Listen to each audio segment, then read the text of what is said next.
Wow, look at this badass car. Is this badass or what? It is. Do I part with it? Wow. Wow, screw. I've got a number on it to part with it, and I tell you what, I just may let her go. I don't know. Very challenging. Very challenging to part with this car, but it's so much money, as if you don't know. You don't just know the other story to this car. That's just so much money. Yikes. All right, here we are, another freaking car adventure with the Iceman making a decision. Does he let go of his Hellcat Red Eye? And in so many ways, I don't want to do it. But in other ways, what people don't know is with me, with all these freaking cars I have, trying to carry all these debts and notes and numbers, it's very, very expensive. And right now, I've got an opportunity to pick up a really nice Grand Wagoneer and a really good deal. So the couple, so if you're following my channel, the couple that showed up last night to buy the Wagoneer, they're just now diddly-doddling around. And so I really wrote that vehicle off to, for the most part, be that it's not going to be. And that's fine. I came to the conclusion that's fine. And meanwhile, this car here, I've just got mixed feelings. And so this is my idea here, is I got to separate myself from this car sitting in my garage.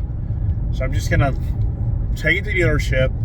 I'm going to drive the Grand Wagoneer home and just kind of sleep on it. And when I get up in the morning, if I'm really like, oh, I'm so regretting this decision, then I can always drive back and get it back. But at the same time, it's very challenging to let this car go because it is such a rare car that no doubt in the future is going to be valuable. But I mean, how valuable? I think it's going to take some time. My goal has always been $125, $150. And I don't know. I mean, I guess the right guy, the right day, the right person, it happens. But meanwhile, it's a heavy debt on my shoulders, and I'm just at the point where maybe it's time to let her go. And I've got the slow poke, the show smoke, the smoke show, whatever the hell you call that damn thing. And all sincerity, that's a really nice car. I mean, I've always said the 392 is really nice, and I've still got the Charger Red Eye. So here's the challenge for me though. I've got two GT500s sitting somewhere else. So the reality is, it isn't like me giving up this car. They don't have really other nice cars, but this really is a nice car. So that's the challenge. And what else could I give them to make the deal go down? That's the challenge. Is, could I give them something? So if I give them something else, that isn't it. It's the interest rate on this loan that's really the driving factor. And when I bought it, I knew I could keep it about 6 months, and I'd have to eventually come to closure. I got to sell it or refinance it. And with me, yeah, the challenge of refinancing it outside the dealership's not going to happen. Now, these guys are so cool. If I told them to keep it, and I'll be back down the road to rebuy it and get a better interest rate, they'd do that for me. But, does that really make sense? Paying sales tax again. I've done all this stuff with buying cars back again. So, oh my gosh. So here's the deal. I'm going to take it to the dealership. I'm going to separate myself from this thing. I'm going to get the Grand Wagoneer. This Grand Wagoneer, the challenge is, it's a 2022 model, and it's a great deal. I'm just able to finally get the Wagoneer I really want. And so yeah, challenges. This is very challenging. I thought anybody watch my channel. Yeah. Am I smarter to walk away? Well, in all sincereness, whether I do this deal or not, this car is eventually going to have to get sold, and I'm going to have to move on or refinance it. So here's all the cyclists. Where are they going? Pretty cool, right? Whole bunch of them. All the Harley people. That's a lot of fun, but they're all stuck in this Route 15 traffic. Oh, the Challengers, man. These cars really are such a nice road car. Now, you have this, I talk about this all the time. When you have this nice of a vehicle, it's kind of a borderline specialty vehicle, you feel guilty driving the thing because you just don't want to rack a lot of miles up on it, because you always want to have the thoughts that one day you can get some pretty good money out of it. So, there is the challenge. That's the huge challenge of owning these type of cars, is you're borderline don't want to really drive them, which is just kind of borderline ridiculous. You're better off just having something that's not so rare, that's just a really overall fun performance car. So yeah, if you watch my channel, I don't disagree. But he's like, man, you're a fool for letting that car go for a Wagoneer. Yeah, I mean, in all sincereness, on the surface for you, yes. But for the guy that's having to carry the debt and carry the high interest on the car, and with the whole idea when I bought it, I would eventually flip it and make some money off of it. There you go. I mean, that's always kind of been the thought. It's never really been that I'm going to keep it forever. I just don't. That's just not who I am. It's very hard to justify to keep a car forever in my shoes, because they're so expensive. I mean, you buy a $100,000 car and you keep it, it's just so much money. In my addictions to cars, it just doesn't work. It's more about me getting the car and then having my fun with it, and then I part with it. And so right now, psychologically, I got to separate myself from this thing and just see that if I can just wake up tomorrow morning and walk out in the garage and be like, oh man, I gotta have, and the owner of the dealership knows this. He already knows what's going on, that if I had total resentment after sleeping on this tonight, then he'll be like, all right, just bring the Wagoneer back and come get your car, and there you go, it's over. So I think that's the better move. When you sleep on something, you have a better feeling about things, if you kind of know what I'm saying. All right, here we are. Here he is, and yikes, to say the least. The lady there being very nice. So where is the vehicle? It's so funny, it's black. So I'm like, there it is, right? Yeah, so I think I'm just gonna pull this up right here, just to keep it out of everybody's space so it doesn't get dinged or nothing. Look at this thing here. I mean, come on, how crazy am I? I know, I get it, I get it.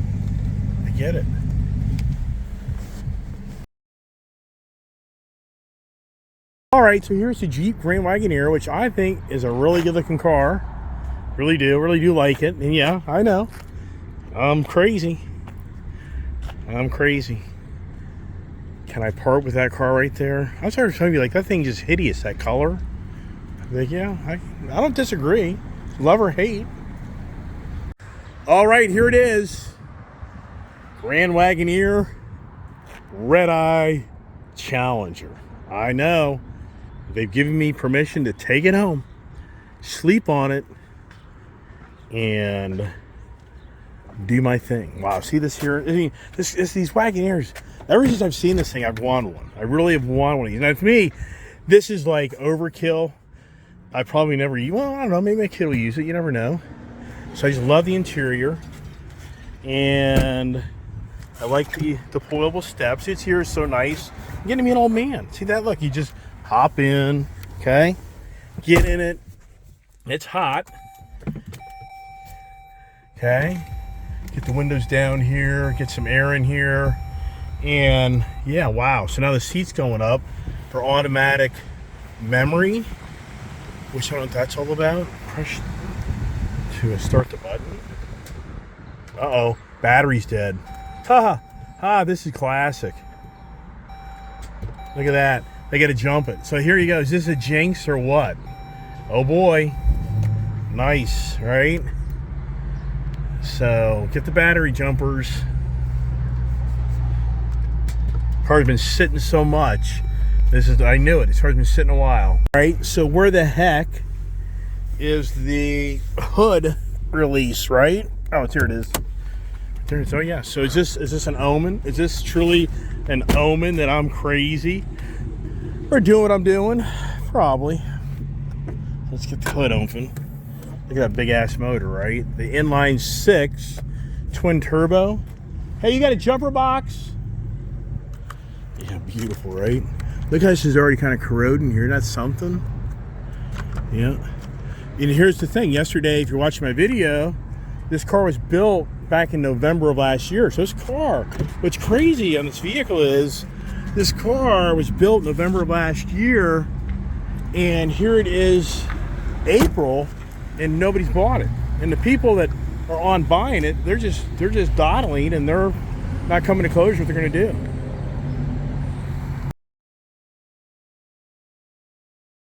Hey, we have the car started. Here's the dangerous part. There's a Durango Hellcat inside that showroom, and all of a sudden I'm like, maybe this happened for a reason. So maybe I should be buying the Durango Hellcat, but it's on consignment for $129. Yikes, I'll pass. I have a white one coming in. Yeah, how much is that one? Roughly about the same. Yeah, forget that. The white one's brand new though. Yeah, but I'm not spending $130. I'm good. Person. I'm good. The owner of the black one also owns the white one. Jeez. Yeah, he's trying to cash out of it. If he does it right, he's going to make 40, 50 grand off these two cars. He'll make 30. 10? He'll break even. Oh, really? He'll break even on one of them. All right, let me get the hell out of here. I got to get out of here. You know I see tomorrow. You know me. We'll be talking all day. I got to get out of here. When I go home, the wife's already going to be going nuts. Are you kidding me? Let's go ahead and roll up your two back windows. Maybe I get you a window tints. Yeah. Okay, right. All right, yeah. Any other instructions, you know? You know, I get you a window tint and yeah. pretty much it, you know? Yeah, window stripe across the window. No, we're not doing that. If we're not doing the whole thing, we're not going to do it. Well, I'm having LA Tint do it. Oh. That's my buddies. Oh. Yeah, I get the deal. You guys would be double what they charge. No, we don't. I'll give you a cost. You guys tint windows here? Really? We send it out to Sunshine Control in Sterling. Okay. I know you guys. I've been there. He used to be LA Tint.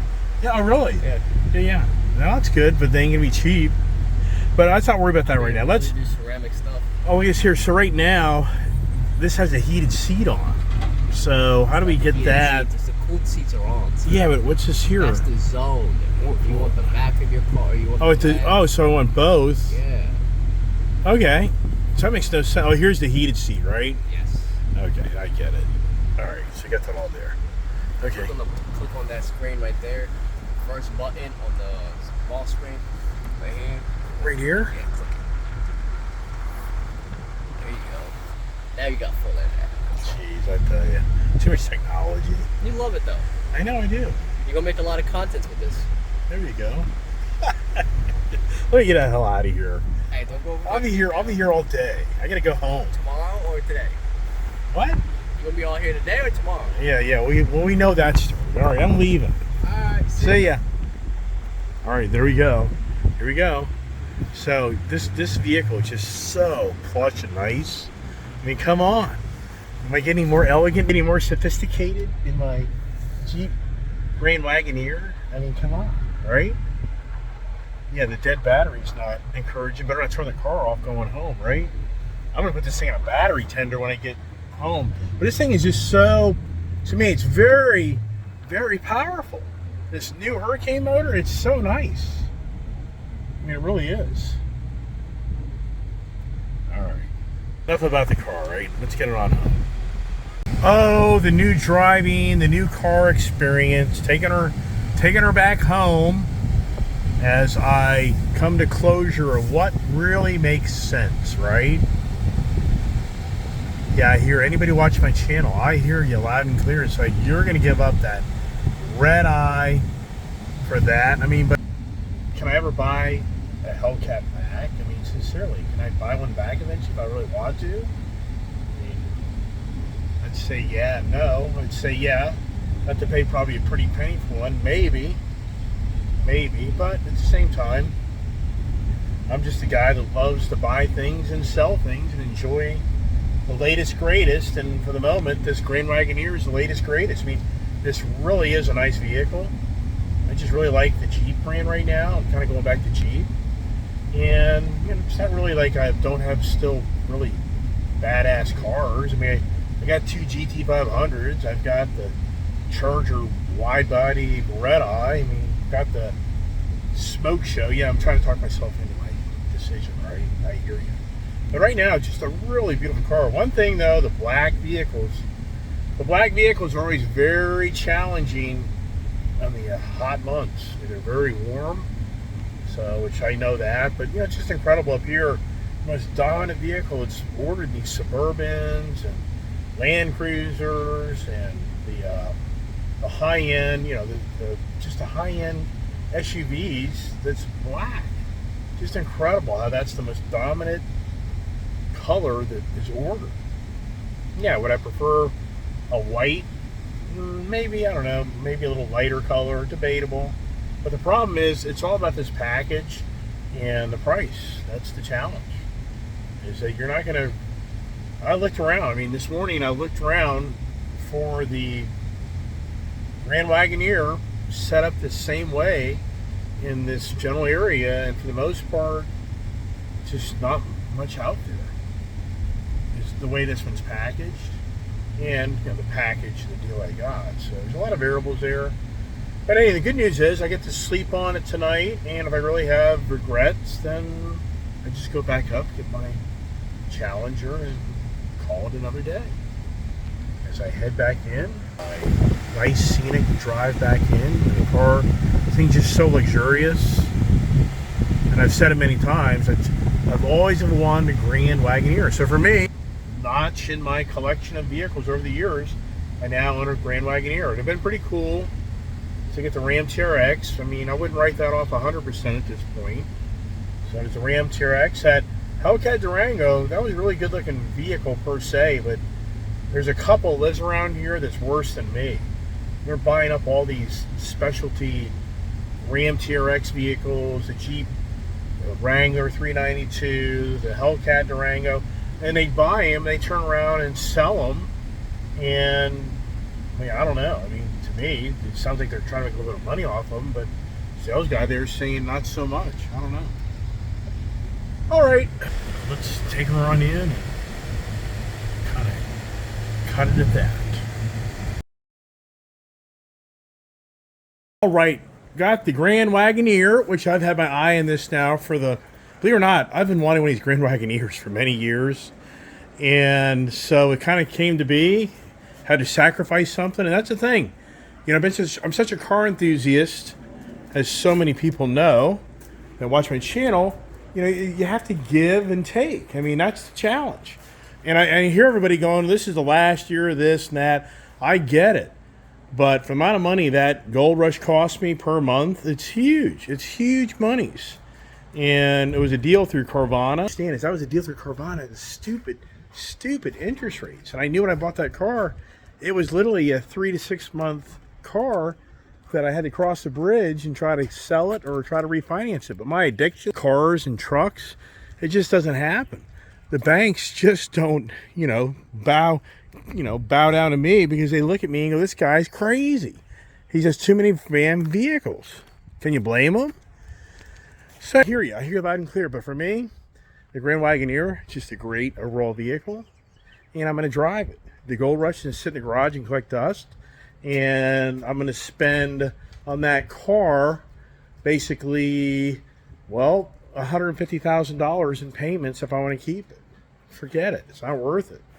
So, but the good news is I can drive back tomorrow morning, and I can turn this vehicle back in. I can hand the keys back to him, get my Gold Rush keys, and drive it back home. All right, everybody. Part one of the final decision on the Grand Wagoneer. Do I keep it or do I turn it back in? I'm going to sleep on it.